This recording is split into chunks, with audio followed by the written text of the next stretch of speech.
Oh, you know what, guys? He keeps giving it to us, so I'm going to keep giving it back. That's going to be next episode, all around Censor. So if you guys want to stay tuned for some Censor news here on the channel, which seems to be a daily thing, you guys can come back a bit later. This video, though, all around CWL teams that are in and CWL teams that are out. So for anyone who's Call of Duty fan out there who has no idea what the Call of Duty Franchise League is, alongside that, guys, it seems that a signing window is pretty much open. We've had a lot of players out recently tweeting that they've actually had a really good day or possibly been signed to teams out there. So keep in mind that news will be broken on here as well, as we do confirm some rosters out there. Today we talk about, though, the teams that are currently in CWL, more importantly, the teams that are outside of CWL, and why it worries me, why this league could really not succeed whatsoever. And a second point we'll be talking about is actually a great point by United's Clerky. I will link his Twitter down below about that signing window we're talking about. It seems that all the teams that have been actually clarified with a spot have free access to all of the players, but if you are a team on the whim, you don't know if you're going to be in the franchise CWL or not, well, you can't really approach players. So we'll talk on that second.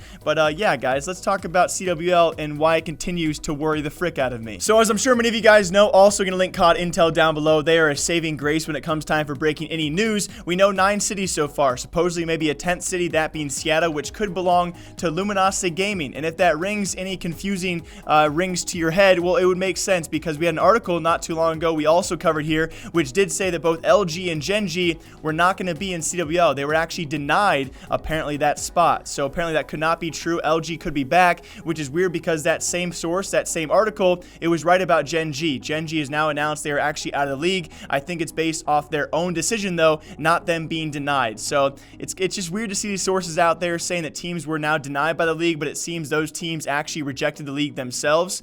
They weren't denied. They chose not to participate. So either way, it seems LG could be taking Seattle in those 9 or 10 cities we know so far. What teams do we actually know of Call of Duty franchises? And here's where I get a bit worried, right? We have 100 Thieves permanently out. FaZe Clan's kind of on the whim. What do we know so far? Envy?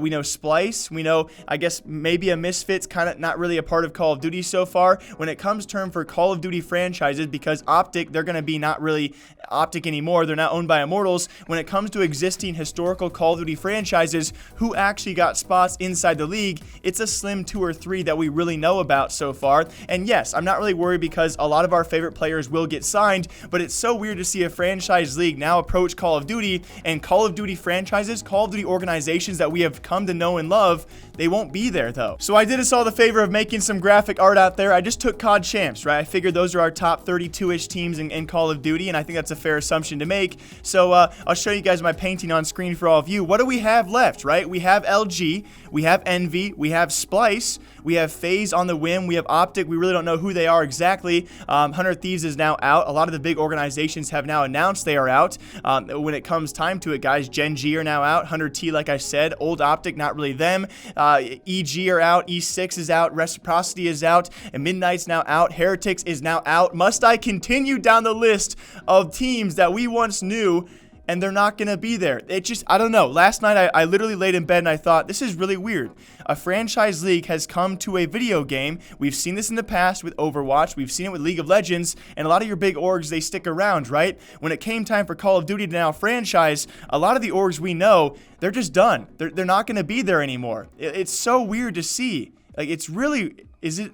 What? All I gotta say at the end of the day is that after seeing that list of teams, a lot of the ones that we love and know and actually follow, they won't be there. Their players will be there, which is great, right? And we've seen a lot of players being signed recently. It just does make me worry. As of right now, we know maybe 9 or 10 cities. We know maybe 5 or 6 actual teams or organizations to take those places. And it does make you curious, will this league actually fill 12 spots? In the future, can they even fill more spots so we can see some bigger organizations come in?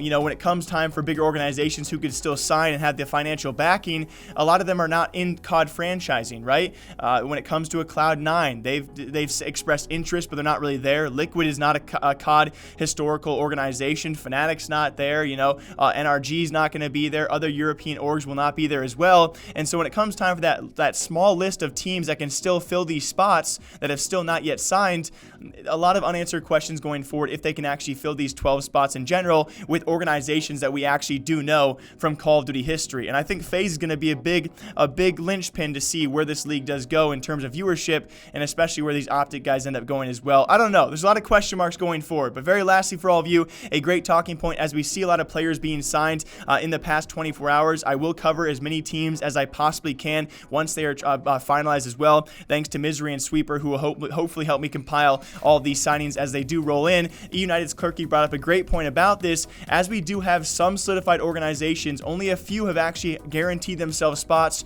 for the next year. As many of you guys know, we have unrestricted and restricted free agents now available to all teams out there who have a spot. Unrestricted meaning no buyout, restricted meaning buyout. So if you are an organization with a clarified CWL spot, you can approach any player you want. But along the lines of what Clerky is actually touching on, if you are a team who has no idea whether or not you're going to be fully confirmed for the league next year, or you're underway of actually going those agreements, you can't really approach a player unless you're in the league, right? You don't want to approach a player, offer him, and sign a player, and all of a sudden you find out, oh yeah, your organization didn't get a spot. So it seems to be very unfair for the teams who actually have spots already. They have a run of the field right now. For any players out there, they can make just about any team they want, and you can imagine by the time your 10th, 11th, and 12th teams actually get their spot, who's going to be left? You know, the shambles. Obviously, the pro talent out there is super extensive right now, but you got to imagine a lot of your superstars, they're going to be gone. So why is this happening? And especially when it comes time for a player. If a player wants to say, let's say E United, they somehow grab a CWL spot. If Lee Zybin buys them out and then buys them a CWL spot, that's a possibility. Let's say you're a current E United player.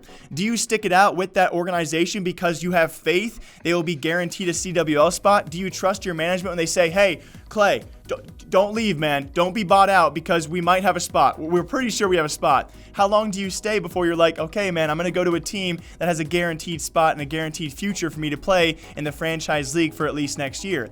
It's super unfair. It's very, very weird, and I'm hopefully we get some sort of response about this. You would think they'd have a better window in place for, hey, we now have our 12 solidified teams. Everyone is guaranteed their spot, and now the window is open to agents out there or players out there. But no, it seems that when you first come, you get first serve about all of these players, and it is very unfair. So we could be seeing some very lopsided, some very heavy-tiered rosters out there for the first come spots, and the last come spots maybe getting the rest of the litter. So we'll see how that breaks down. As always, my name is Jake, breaking down esports and other gaming news here all day long. My next video for Call of Duty will be all around Censor, guys. I cannot wait. He's been a complete joy to watch.